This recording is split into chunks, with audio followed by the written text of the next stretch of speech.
శాస్త్రం ఈ మాట వినంగానే చాలామంది లోకంలో కొంతమంది ఛాందసులు వాళ్ళ అహంకారాన్ని నిలబెట్టుకోవడం కోసం, వాళ్ళ అభిప్రాయాలను సమర్థించుకోవడం కోసం వాళ్ళు చేసే మాటల గారడియే శాస్త్రం అని అనుకుంటూ ఉంటారు. లోకంలో ఇలాంటి వాళ్ళు కొంతమంది లేకుండా పోలేదు. కానీ శాస్త్రం అనే దానికి ఇది మాత్రం అర్థం కాదు. శాస్త్రం అంటే శాసనం.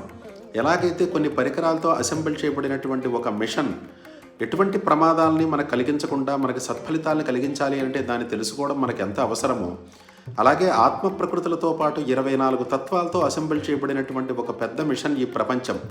ఇది మనకి ఎటువంటి ప్రమాదాలను కలిగించకుండా సత్ఫలితాలను కలిగించాలి అని అంటే దీన్ని తెలుసుకోవడానికి శాస్త్రం కూడా అంతే అవసరం.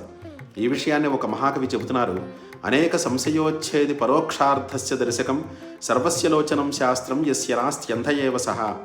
శాస్త్రం అంటే అనేకములైన సంశయాలు నివృత్తి చేసేది, మన కంటికి కనిపించినటువంటి తత్వాన్ని గోచరింపచేసేది. ఇది లేకపోతే మన కళ్ళే లేనట్టు.